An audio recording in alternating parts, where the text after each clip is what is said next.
Hello, hello, everybody. Welcome to UX and Time. I'm Juliet, and I'm super excited to have you here. As you know, UX and Time is all about empowering people. And today's topic is really cool. Oh, can you hear my voice at the background? I don't know. Anyway, today's topic is pretty cool because it's something that honestly I've been struggling since I finished high school. I'm originally from Colombia, so usually you finish high school and you need to have your life ready, ready to launch into success. And for me, it was really hard to decide what I wanted to study and what career I wanted to take. So what I ended up doing was like going into economics and doing 2 years. I did fashion design, I did some marketing, but honestly, I never really sat down with myself and asked her questions about what kind of career I wanted. I think it was a lot about link about the job that I wanted and maybe what the job can give me. Anyway, I feel like 3 years ago I did a switch in what I was doing, and finally I feel like I'm going into the right path. So anyway, today I brought someone that is going to tell us about her career, where she is, but mostly how she's been impactful more people into their careers and what they can do. I don't know. Okay, let's bring her in. Hey, Kristina, how are you? Nice to have you here today. Thank you so much for inviting me. I feel so privileged to be on this podcast with you. Yeah, I'm excited to share and have a lovely conversation with you. Yeah, exciting. Okay. Well, why don't we start telling people who's Christine? Who's Christina? Yes. Okay, who am I? I mean, good question. If I were to sum myself up in just a few words, I would say I'm a creative thinker, problem solver, blue sky dreamer, lifelong learner. Right now, I'm working at Emily Carr University of Art and Design in continuing studies, and I'm the program manager of the credential programs. So I've been doing that now for almost 2 years. I've also worked at Emily Carr for about 5 years now in a couple of different roles. So I've moved up into this position now that I'm in. So that's me in a nutshell. Thank you. I'm super interested how I met you. It was through Emily Card. Thank you so much anyway for Mhm. inviting me a couple of times to share with people at Emily Card about what is to be UX Mhm. designers, what is to change careers. And then had the great idea to talk to you and know a little more about what you've been doing. And I Mhm. really love, again, your path in the journey in your career. I think is really interesting, mostly because you come from art. And I think where you are right now, I don't want to say anything. So Go before for before I it. continue, why don't we tell people like a fun or unique fact about you? Okay, so I loved this question because it actually made me stop and really think about like what would I want to share about people or share to people about myself that may be unique or fun. And the thing that popped into my head was that the very first time I did a public speaking engagement, I was 8 years old. So I was in grade two. I was in French immersion, and it was called the Concours d'art oratoire. So it's a contest in public speaking. And I did a speech on unicorns, and I won first place. So I I think it's love kind it. of like fun and weird. Yeah, Yes. so How did it go? How did it long go? career in public speaking. Yes. I mean, Yeah, that's so powerful. And I talking something about so magical at that age. yeah, That's yeah. really fun. I'm sure I was just obsessed with unicorns and just thought it was like the coolest topic and obviously what other people would be really into. So, like speaking to the audience Yes. and, really kind of like getting into the description of like, what is a unicorn and where do they live? And, Yeah. all this kind of fantastical kind of space to be in. So I think that really kind of like, I would say that kind of sets a really nice kind of stage for like the rest of my life. Yeah, for sure. I feel like again, I mean, I don't know if this is considered public speaking, but I've been doing this for a while, and I feel like Mm, honestly, speaking in my second language, that is English, is have never been easy. I do mhm, like tons of mistakes, mhm, so that's okay. mhm. But I got used to. I think got used to. But I think it's all about the passion that you bring to the table, and I imagine again, you Yes. talking about unicorns, your heart was like filled, and people was Yes. engaged with the Yes. topic. Yeah. Okay. I know that you share a little bit about what do you do now, Mhm, mhm. but exactly what it is, what do you do? Right. Good question.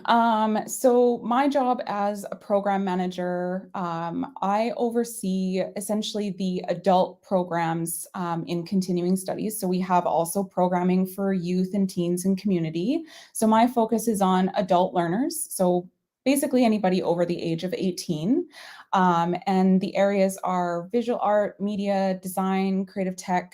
That all includes also like UX. So a relevant topic to your podcast. And so, what I do is essentially strategize, develop, plan, and support programming for adults. So that can really take me anywhere from like designing the curriculum to doing the research about market needs, industry needs, the competitors. What are we doing as an institution? Who are we? Who are our students? All the way to the end of that journey where the students are in the classrooms, they're learning with us. We have instructors that we hire that we support as well. So it's really like the whole journey. And it's a really interesting job. I never imagined that I would be in this kind of role. But it really appeals to me in so many ways because I get to use my creativity. I get to use my knowledge of visual arts and arts education. I get to meet and network with some really interesting people, key players in the industry. I get to sort of create meaningful experiences for students and kind of find ways of connecting the dots between the kind of like the passion that we have for being in a creative environment and being within a community of people who really enjoy making and creating, but that it also leads to a job. I mean, that's kind of the best end result that we can have is that people are finding their ways to creative careers through our education pathways. Okay. But I think for me, what is interesting is how did you get here? And before you tell me this, Yeah. I want you to share to people like where did you start? Like where did you go Mhm. to school? Mhm. Because again, for me, it's really interesting the position that you are Yeah. right now. And I don't know if you go back to that time, it's like, did you ever thought to be here doing what you do? Yeah. Yeah. So I'll start with the last part of that question, and I would say the answer is no, like absolutely not. Um,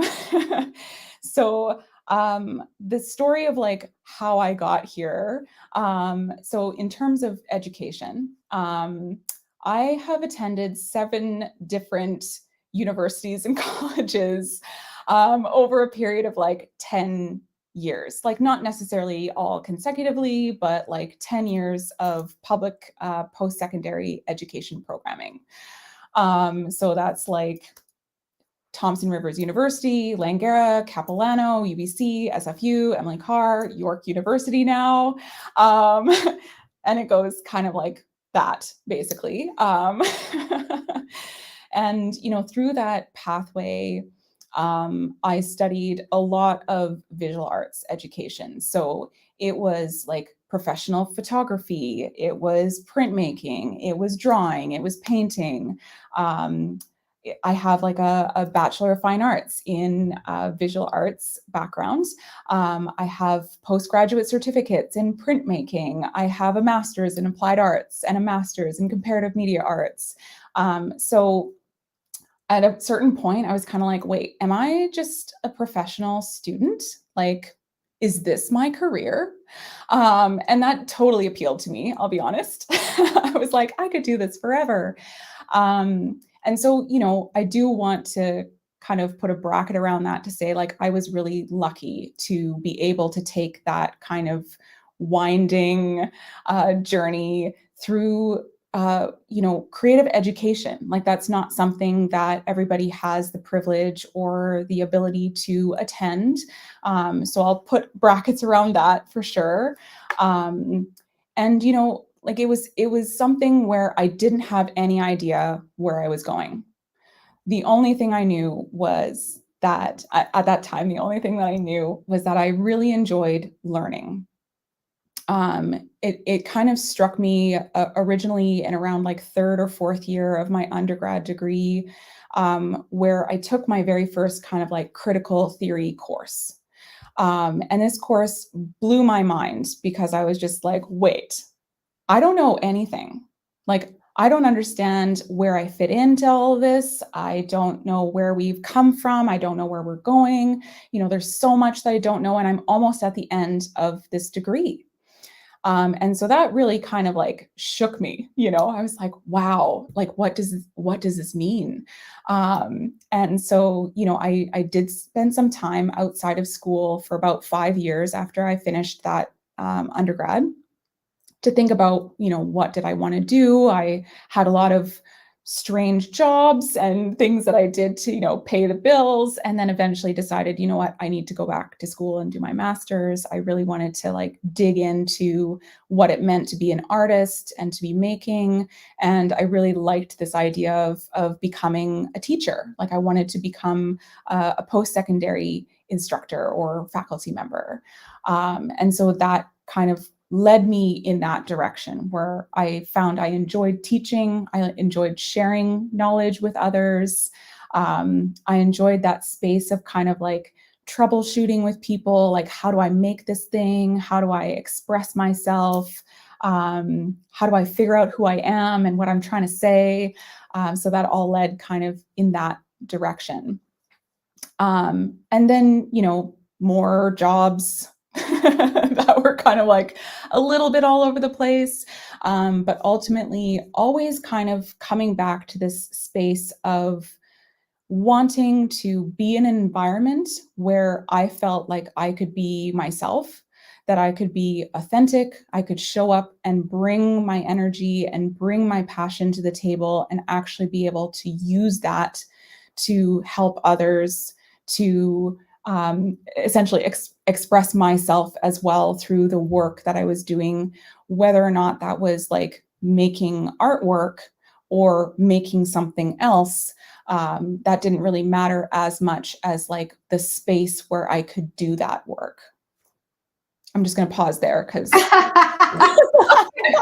and I think that's fine.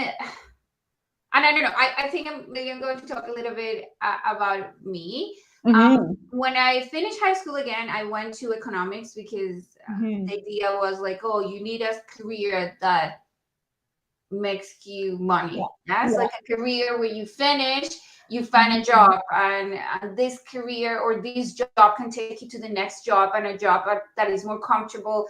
And I don't know. Yes, I think that was the initial idea of me going to economics, even though I knew that I didn't want to. I wanted to study fashion design. I quitted economics. I went into fashion design. I said, okay, this looks creative. This looks like fun. Yeah.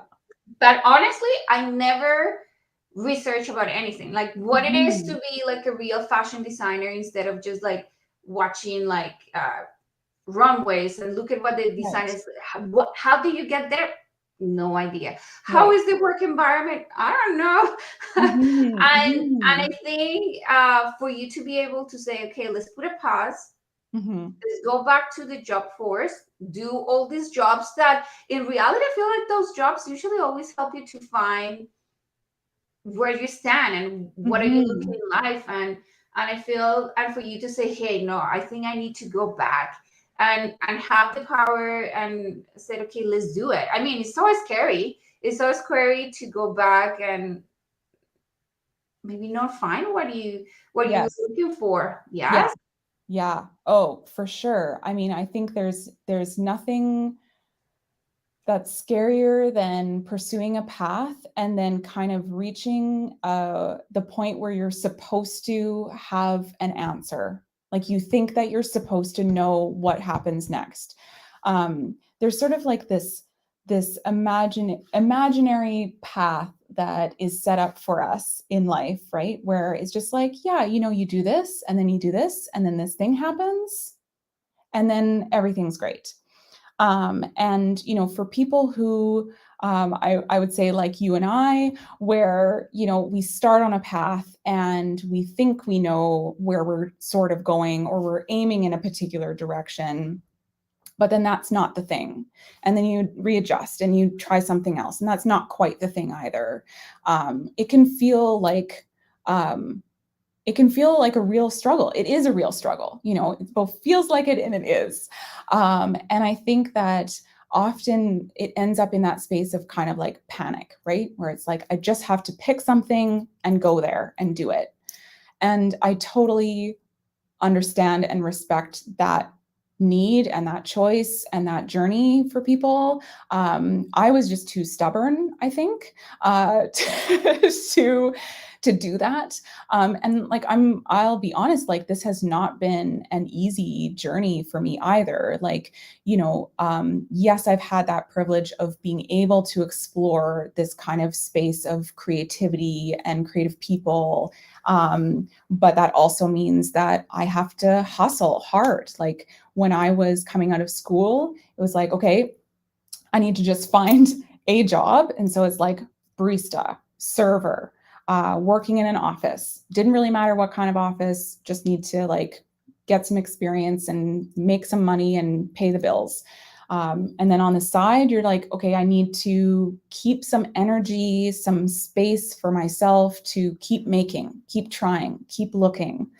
And that's like, that takes a lot out of you to be able to put that work into yourself. And that's essentially what you're doing, right? Um, and so like for me, that's from my very first job when I was 15 years old, to now, that's like 25 years of searching for a place, and searching for value and meaning and intention and direction, in what I was doing. So like, yeah, it's hard to decide to go back to school. It's hard to decide to keep going on a path that you're on. Like they're all hard decisions. Well, I know that like mentioning 25 years, yes, I feel like that's so powerful. Because I think again, thinking back me back in high school, no, I go and study economics, and when I finish, I'm going to find my job and it's going to Yeah. be amazing. Yeah. Yes. And then again, I will say now on my 40s, uh, is 40s when I'm just 40. I just turned 40, so I don't know if that's Sure. 40s, Yeah. but yeah, I just turned 40. So and again, thinking myself when I was 18 and I was today, of course, honestly, it's like I should have finished economics, and it's something that I keep repeating Mm, myself, and it's like it will be so valuable for what I'm doing today, but I wouldn't be here today. So right. is one of those.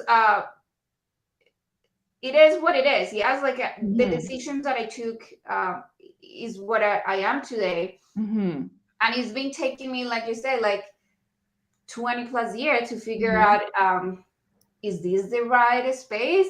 And even Hmm. now that I'm into design and I have a job and I have this opportunity, we talk to so many people, and what they do is like, oh, what else can I do on my job? Yes, or Hmm. like my career. Hmm. So I think my question for you is like, when do I know or how to keep being stubborn? And it's like, okay, no, I need to keep pushing and trying to find that space that really going to fill me up, because Mhm. um, I talk to so many people about, yeah, career and find the dream job, but I don't know, what does that mean? Is this is Right. yes? Mm-hmm. Yeah. Like what is a dream job, right? Yes. Like if we're okay, so we both live in Vancouver. So, maybe a dream job is that you can actually pay the bills. I mean, that's kind of like a pretty low bar, but like that is Yeah. a challenge here, right?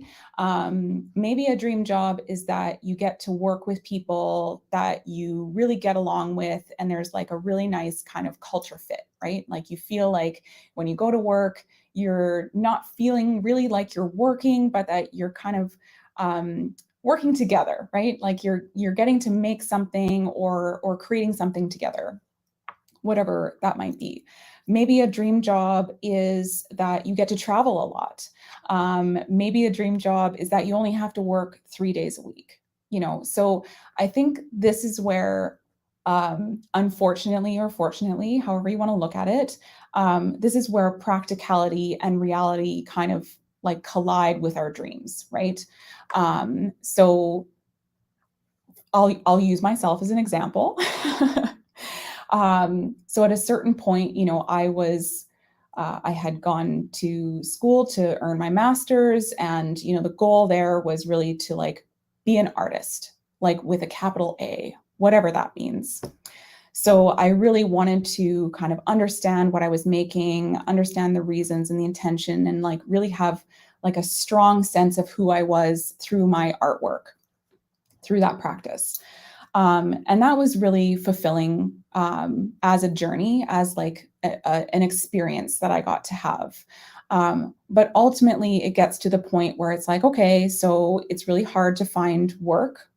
It's all gig work, it's all contract work. I have to freelance, I have to patch together contracts here and there, to make ends meet. But it's worth it because what I really want is to be an artist, and I have to sacrifice something in order to be able to afford, in terms of time, energy, capacity, all that kind of stuff, to be an artist. And so there was definitely like a very distinct period of time where I had kind of like struggled against that, and doubled down and really been like, this is what you wanted.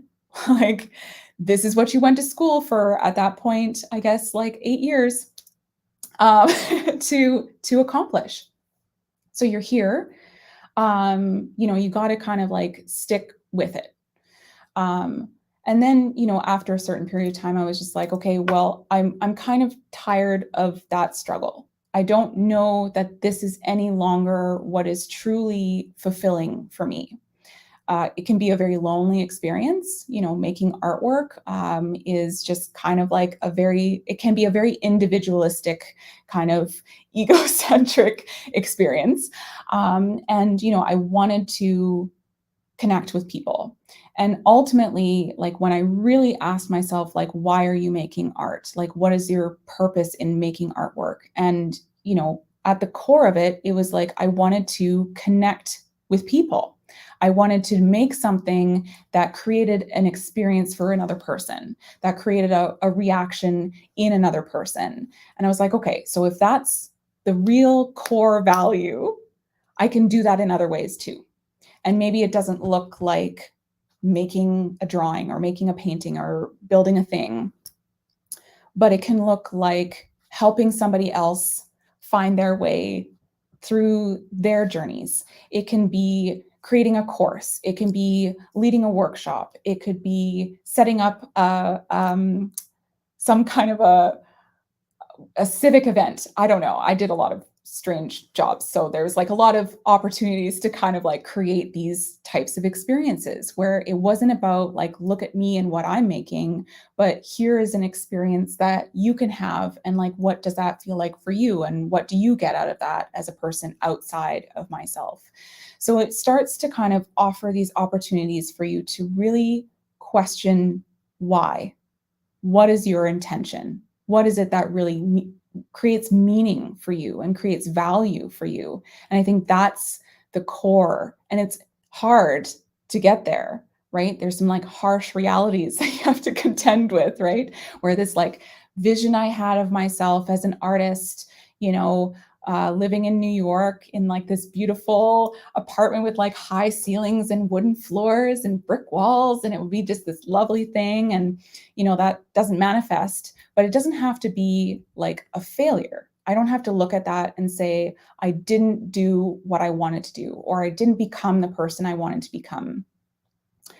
Because ultimately, I'm a very different person than I was when I was 15, 20, 25, etc. You know, like the needs change, the interest change, the intention changes, our experience of the world changes. And I think our responsibility is to acknowledge and be able to adapt with that change, and feel positive about the things that are changing for us and with us and through us. So that's kind of like, I don't know if I really answered. Yeah, no, totally. And I think that's, I mean, going when you're in high school, and I don't know, you are so vulnerable to get pulled by all these things around you. Yes. Yeah. And honestly, you don't realize that that's what is kind of helping you to build all these dream and the perfect life. Yes, because you see Yeah. it in movies, you see it in Colombia telenovelas, but all of these things that you think, oh yeah, that's what I want. Look at that people. They look so Yeah. happy and they look so fulfilled in their lives. And then when you start going in life, it's like, oh, okay, it's not what it is. This is not, Right. yes. And I think, like you were saying, to try to start peeling those layers and Mhm. get to the roots of the really why. And that could really go back to when you were a kid. Yes, like I really enjoy empower people. Like I do remember that really clearly. And for me, it's like, when did I put that like so deep in me that I didn't remember all this time? Yes. And Right. again, it's because you're a teenager and then you are pulled by other things in life. Yeah. Yes. But I love that. Like, how do you evolve that way of thinking? Like, where do you get that information to bring it in and start like Mhm. organizing and cleaning inside? Organizing and cleaning, two things that I really enjoy. Um,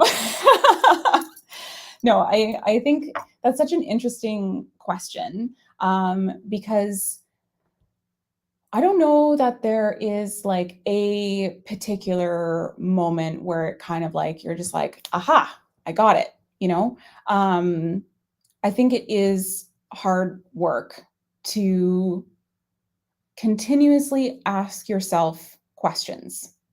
Um, and I think, you know, so much like what you were saying about being pulled in so many directions as a teenager, as a young adult, as a student, as an adult, as all these things, right? There's like so many expectations that we have of ourselves, of our experiences that we're supposed to have in life, of the things we're supposed to accumulate in life. Um, and, you know, when that doesn't happen or that takes longer than we expect to happen, it immediately throws us into this kind of like vortex of doubt and failure and all this negative kind of energy. And like I definitely find myself there still, you know, like I'm not immune to those feelings, like almost on a weekly basis, let's be honest, you know. And you know, I think that is kind of a result of questioning, of asking ourselves, of not shying away from the answers that we might not want, right? So, you know, to me, that really evolved out of actually arts education, because, you know, so much of what we do in art school is about questioning. We have to rationalize, we have to give reasons for why we're making this thing in this way with this material at this time. How does it relate to like the whole history of art. How does it relate to our culture? Philosophically, what does this mean? It's like it really like wrings you out, like it really puts you through your paces to know what it is that you're doing and why. And so I think a lot of that kind of like trained me inadvertently to question everything, including myself and my path and the journey and, what I was getting out of the experiences I was having in jobs, professionally, personally, all that kind of stuff. It really does force you or supports you in asking lots of questions. So, I think that was a true benefit of having gone through that very long educational journey for myself. I think that is like something that I will look back on over the years and be really grateful for. I think it's also kind of like for myself, it's like a personal drive. Like and this is going to be like, watch out, here comes a massive ego. Warning. I always sort of envision myself not necessarily being necessarily super influential or really like important, but that what I wanted to contribute to the world, to others, was the thing that I wanted to be really important. I wanted to have an impact on other people or to create something that would be impactful for other people. Like, to me, that was like a real drive that I understood early on. And at first it manifests as creating artwork, right? Because, for me, I had like these amazing experiences, like looking at artwork in museums or in galleries, and they just like really had like a visceral effect on me. So to me, I was like, that's what I'm going to do. Like, I'm going to make a masterpiece and everybody's going to flock to see it, So no, that wasn't it. But, I really wanted to find the thing that had meaning that I could share, that had more of a broad kind of appeal to people's needs. And so I found that through actually building and developing and designing education. So, it's a very long, kind of weird, winding journey, but you kind of like find yourself in the right places at a certain point. It's not the end of my journey. There's more, I hope. There better be. I'm not done. So yeah, I don't know. No, I love it. I feel like, again, yeah, I don't know. How do I need to be conscious to this? Because I feel like I'm just, again, going back to the decisions that I have taken in life. Yes, some of them, again, going to economics, it was like, okay, my family want to do it. Me living, it was like, I really need to do this. I'm not fitting in. Like, I need to go with my guts. My family is going to kill me. Everybody's going to say, "What are you doing this?" But I just jump into it. Yeah. So like, I trust my gut there. Yes. So it's like, when my decisions are conscious or not, and how do I know that what I'm doing is taking me where I want it to go? Yes. I think it does. Okay, so obviously what I was just talking about in terms of the benefits of having that kind of focus within art of like constantly asking questions. So if that's not something that maybe feels comfortable or you're not confident about that, I think that is something that is a really important practice to develop. Maybe it's like writing every day for 10 minutes or whatever, and seeing what kind of like bubbles to the surface.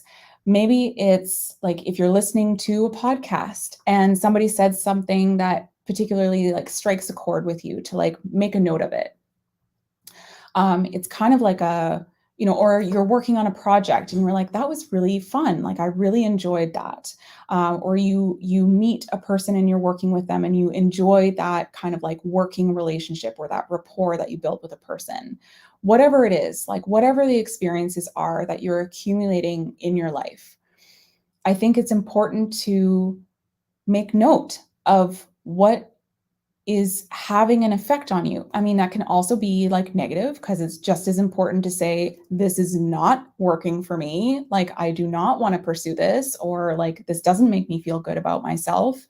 That's just as important as being able to identify what is bringing value to your life, what does kind of like increase your power, or make you feel energized, or whatever the language is that kind of resonates for you. Sometimes it's easier to start with the no's, with like the I do not want to do this, like, I don't want to have to dress in corporate outfits and go to work, and have like a dress code. Like, no thanks. Or I don't want to work in a place where I'm not allowed to express myself. I don't want to work in a place where, I don't know, whatever it is, there's lots of things, right? Like, I don't want to work somewhere where I have to, I'm expected to work overtime every single day. I want to have like work-life balance. So you can sort of find the antithesis to those things that, if you don't enjoy this, what is the opposite to that? What does that look like for you? And slowly, that's something that you can accumulate over time, right? And like, as I said, 25 years of working in lots of different jobs, and some of those were like 3 months and I was like, I'm out of here. Some of those were a couple of years, some of them are like longer, shorter, whatever. And in all of those, like, so in preparing for this chat with you, I actually wrote down the whole list of every single job I've ever had since I was 15. And it's like, when you look at it like that, it's just like, what the hell, like, what was I thinking? Where was I going? What is the meaning of all this? But ultimately, if you actually spend time looking at that and thinking about it as a timeline, and, where each thing taught you something, whether positive or negative, you learned something, you gained something from each one of those moments in time and experiences that you had. So, looking back at that and saying, what did I learn? What do I want to bring with me? And what do I want to let go of?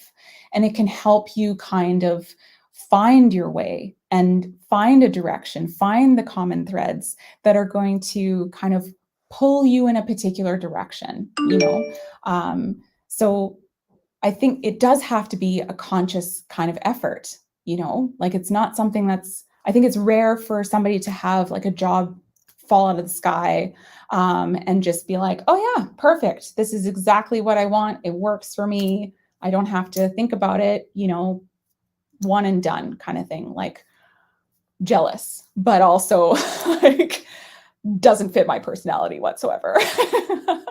And I love that. I mean, and again, I feel like going back to all my jobs, I should do that. Well, the other day at work, we were doing a retro, and then we were sitting down, and the exercise was like, name the jobs that you have had doing whatever your life. And I'm like, blah, blah, blah. I mean, I've been having so many random jobs too. And I think the quote at the beginning is like, a person usually has like, I don't know, at least 7 jobs in a time life. And I'm like, I mean, I feel like it's like, don't look at my life, and I already have like 30. I've been doing really good at this exercise. Yes. But I feel like every single job have brought a skill that I have developed. And like you were saying, even jobs that I didn't like, I learned like, okay, I shouldn't be doing this at work. I shouldn't be treating people like this. Yes. Like, I think I have learned so much doing every single job that I had, the different careers that I have going into. And I wanted to mention about the podcast. When I finished my boot camp, we had to do like a presentation, and I did like a little video, Yeah. and I was so excited to do the video. And then I show it to my niece, and my niece says, "Oh my goodness, you are like a YouTuber." And I'm like, "Ooh, okay, this is a great idea." Yes. Yeah. I think to convey that feeling for her to be excited about what I was saying. And it's Mhm. okay, maybe I could do this. Like, it never Yes. came to me that it's something that I will be passionate about, and it's something that it will bring me joy. I love to Mhm. meet people. I love to have a space where everybody can tell their story and empower all their lives. Mhm. And again, how did I know that I could do it to a YouTube channel, a podcast, whatever? So for me, this is like really powerful. Yeah, like to sit down and say, okay, I do like that. Yes. Because, like you were saying, it's easier to say no to the things Yeah. because those are easy. Yeah, I do not like this. Yeah. But take ownership in the things that you like is a lot of Mhm. work. Yes. It Like is. Yes. taking that step is hard. Yeah. Yes. But you know what? You actually bring up a really important point. And this is something that I think so we've been talking a lot about like what our individual responsibility is. Like how can we take ownership over our journeys and our experiences and see where that takes us. But I think what you just mentioned about, was it your niece? Yeah, so what your niece is saying, like how they're reacting to what you're presenting, is revealing something to you that maybe you hadn't thought about before, right? And I think this is so important that as we go through life, whether it's like personal relationships, professional relationships, whatever, that we actually listen to what people are telling us in terms of where we are in our power, right? Because so much of that is hidden from us in a really interesting way, right? Like we do things because it comes naturally. We do things because it's comfortable, because it's easy. And we tend to discount those things, right? We minimize it because it's like, oh, whatever. Like that's just like whatever. But really that whatever to us is maybe something extremely valuable somewhere else. So I really do think like whether it's through mentorship, whether it's through career counseling, whether it's through peer conversations, whether it's through meeting with your instructors or advisors or whoever it is, right? Um, to not be afraid to ask, like, where do you see my strengths? Where do you see me excelling? Like I need some help to kind of clear the clutter, and sort of get to the core of like, what are the things that you see that I bring in terms of value?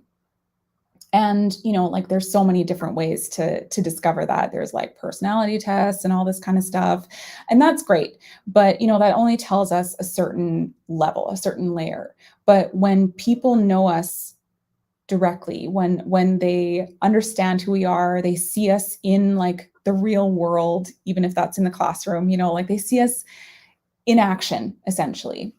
um, a lot of that kind of personality, that persona, that self, that expression comes out without you really realizing it, right? For better or for worse. Um, so I think like listening to what other people are saying, not dismissing that and saying, oh, that's nothing, actually write it down. And it's really kind of an amazing discovery of like what that can translate to, because everything needs to be able to translate into something else, like language, right? Doesn't really matter where we start from. Our ability to relay information, translate something into another kind of language, um, is something that is so important, to convince somebody that we have the skills, to convince people that we're passionate about something, to share our ideas. Like all of that is about trying to meet them where they are, rather than the other way around, right? So, it's how can you take that information, those skills, the natural ability, that kind of inclination, and turn it into something that matches job requirements, skills that you have to take on a job, like what does that accumulate into, as an actual list of things that can represent who you are in a resume, in a CV, in a cover letter, or whatever it is, right? In a boardroom. So I think, listening, which I'm not really doing right now. I'm just talking a lot. So I'm gonna Well, that's what I brought you here for. That's what it makes my job easy. Okay, but so and I feel like, okay, I kind of know what I wanted to do now. Like I've been Mhm, listening, I've been mhm, paying attention, but it's always that part is like, ooh, can I do this? Yes, uh-huh, can I get where I want it to be? Because again, I feel like again switching careers mhm. is not easy. Yes, No. and for you to say, okay, let's leave is, and it's not that you're leaving behind. I think this is what it goes in our mind. Yes, Yes. let's get me behind all the art school that I went for, and I do something new. Yeah. It's not that it's happening like that, but that's what is happening in our mind all the Uh-huh. time. How do I know that I'm able to do this? How do I get there? Do you know? I'm still trying to figure out, but it's like, I mean, maybe so I can write down some notes. Oh God. Yeah, how do we know? I think when you are trying to pivot careers, um, which so many people are, I think with the sort of increase in digital technologies, the way that we're changing the way we think about um, interaction and experience and all of these things, it's really kind of changing up also the way that we think about work. What kind of people do we need in order to allow those kinds of spaces to flourish and to become something like really dynamic and exciting and innovative and all these things. um, so I think that as that's evolving, people are also needing to evolve with it. And I encounter this so much when I speak to prospective students trying to pivot into UX. We have folks coming from healthcare, from social work, from uh, hospitality, from what am I trying to say? Customer service, like all kinds of different things. And then also obviously like a much more direct path like communication design or graphic design or web design, like there's some very kind of like obvious pathways, and then there's others that are less obvious from the applicant or the student's perspective. But to me, I look at that and just like, sparkles in my eyes, right? I'm just like, ooh, this is so interesting. So, I think if there is something that sparks interest, right? Like let's take the case of like a healthcare worker who is just kind of like burnt out from the last like 4 years or however long it's been. I don't even know anymore. And they're wanting to find a way to like help resolve some of the problems that they're encountering in the healthcare system. So, they see UX and it's like, oh, here's a space that I could move into.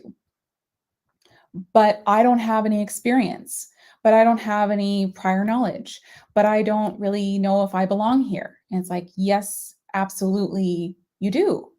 And it's finding that story, right? It's finding a way to say, okay, well, what are you actually passionate about in healthcare, right? So going back to what you're saying about like letting go of things or like feeling like you have to start over. Like, yes, that's true to a certain extent, but we don't have the luxury of like a clean slate, right? So we bring everything with us no matter what. Um, and so, what is it that really, like, what brought you to healthcare in the first place? What made you stay in healthcare? What are the moments that really mattered to you? And why are you looking to change your career? Like, what is that pivotal moment that kind of made you think, I need to pursue this in a different way? And I think that's kind of the crux of it, right? That it's not that you're wanting to necessarily leave healthcare, but you're wanting to approach healthcare in a different way, from a different perspective, right? So all of that knowledge of like working with people and empathizing and being a compassionate person and needing to work fast and needing to have things at your fingertips and working with lots of different people and responding to emergency situations, like all of that translates into really valuable skills, So I think it's just a matter of not discounting who we are, not discounting or discarding what we know and what we've built up over time. And how that, I think earlier you were saying, if I chose a different path, I wouldn't be here, right? So same thing, if you chose a different path, you wouldn't be at a point where you were thinking about pivoting your career and bringing that knowledge with you. So, that is so valuable. That has like so much energy and potential there.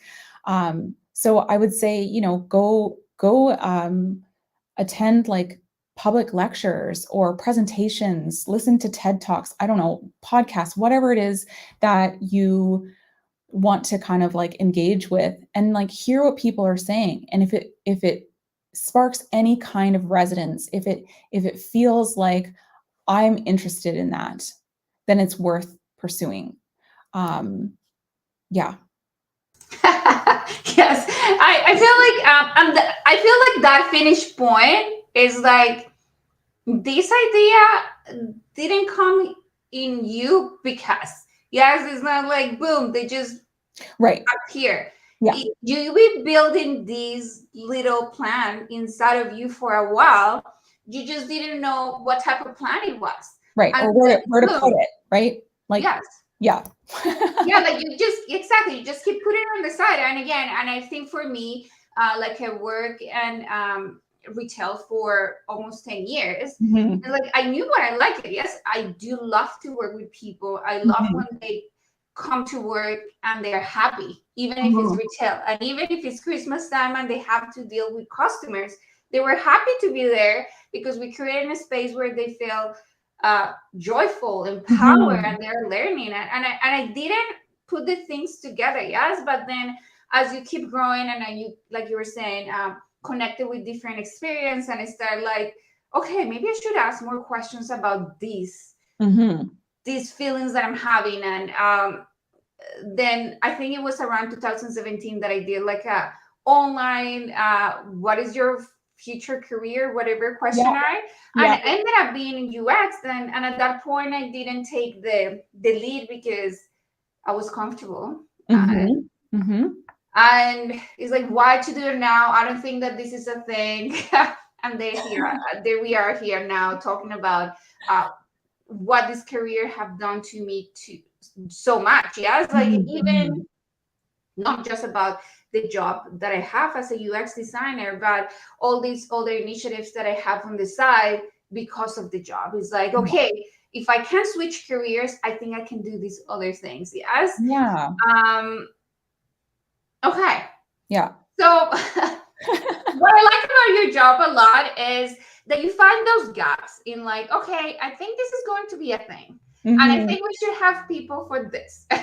Yeah. Like, how do you find these opportunities and how do you, I know this is not in our list, but how do you involve This is people? one of our scripted questions. I got it. How do we get to the moon? Yeah. Um, so yeah, how do you find those gaps in the market and Mhm. how do you match the students? Because I feel like that's such a magical power to have to really sit down with someone and say, hey, all these things that you bring in, they will be great for this X career. How do you do all of this? I don't know. No, I think that a big part is listening. People will tell you everything you need to know about them if you listen. So asking questions like, tell me about yourself, tell me about your work, tell me what you like about your job, tell me what you don't like about your job. What do you know? In this case, let's talk about UX. So what do you know about UX? What do you think UX is? Why are you interested in it? Right? So pulling out this information to get a better sense of like, why are they thinking of making this, big, small, medium-sized shift, whatever it is, a commitment essentially to kind of like pause their journey, and return to school and commit to this kind of new practice, this new kind of challenge, and start on a slightly adjacent parallel path, right? So I think asking those questions and really trying to listen to what they're actually telling you. So, often if it's like an interview with a student or a conversation with a prospective student, people think that you're expecting a certain kind of answer. And then it's just kind of like digging a little bit deeper, like here's what I hear you saying, like reflecting it back to them. Like, does this sound right? Or does this reflect how you really feel about this? Have you thought about XYZ? Like, well, this job really requires a lot of, talking to people. So if you really don't like talking to people, I'm not sure that this is, quite the right fit, but like, let's think about some other opportunities or some other directions that might suit you better. And like I do have the benefit of if it's not like everything under the sun, like I'm not necessarily like a career counselor in the true sense of like sending people off to medical school. Like I'm not responsible for that. Thank goodness. Which, like, side note, I also recently took one of those quizzes to find out like where I should be, and I'm supposed to be a doctor, but I was just like, no thanks. Yeah, pass. So like I think that we come to the table often with a lot of like preconceived ideas. We see something on television, we hear a person talking about a particular career, or we read an article about how UX is a really exciting and growing field and you can make good money doing it and you can work in these exciting fast-paced environments, and like, isn't that amazing? But like, is that really the right fit for you? Is that really what you want? Like, what is it that actually, blows your hair back? Like, what is it that you're really kind of like keen on? Was it that you were listening to somebody talk about their career in UX and you were just really enamored with what they say that they're doing on a daily basis? Or was it that, you have a really cool idea for an app and you want to make it? So I think it's asking a lot of questions and listening really intentionally to what people are telling you about themselves. And I'm not saying that I have like a magic 8-ball that'll tell you what career to take, because like if I did, I'd be using it. But yeah, listening, thinking, considering your options, considering practical kind of needs, right? Like, can you afford to go back to school? If not, maybe there are opportunities for you to learn a lot through online platforms, and like trying something out like LinkedIn Learning, Coursera, edX, whatever, take a course, like take something that is like very accessible in terms of like the cost of it. And like, if that really, is your jam, great. Like, then definitely commit to it. But I would hesitate to tell somebody to pursue like an 8-month intensive program that's your whole life, where you maybe quit your job and start on a new path, if you've never actually read about it or you've never really thought about what it means. And the intention that you have is just like, I just want to make $80,000 a year, or whatever. So yeah. there's no magic equation is Oh. essentially point there. But yeah, I think the whole we've been talking a lot is asking a lot of questions, like Mhm, really listening to yourself. And mhm. I think being intentional with those talks with yourself, or like in this case, will be with you or with people that love you and kind of Yes. see a little more of you. Yes. And I think that's kind of the magic for everything is really taking the time to sit down with yourself and asking questions and get dirty. As I feel like is Yeah. again, we're going to the scary part that this is not easy. Is it's not easy sometimes to like realize, okay, so maybe uh again let's talk about UX because Mhm. uh there's so many competitions, there are so many Right. spaces where you can go and study because again you go to a YouTube channel and then it's like, oh, I finished a career and now I'm making all this Mhm. money and I'm having such a great time. But is that what you wanted to do? Like there's so many other careers that will give you that space too. So I think for me, helped me to really talk to people. Like I felt like I talked to like I don't know, like 7 different people, all Mhm. designers in different industries, in different sizes of companies. They went through some of them boot camps, some of the Yeah. universities, some others like Lindbergh themselves. I Yeah. talked to HR people. It's like, do I really see myself doing this? Uh, all jobs are going to have spaces of where you're going to be bored, spaces where you're not going to like things. Like Yeah. every single job, there is not a job that is like going to be 10 of 10. Right. Uh, well, I Wait, haven't there done it isn't? yet. I haven't done it yet. Oh, no. But at Yeah. least everybody pretends at least that it is. Yes. Totally, totally. And like I myself am back in school. Surprise. I am pursuing I'm pursuing a certificate in product management.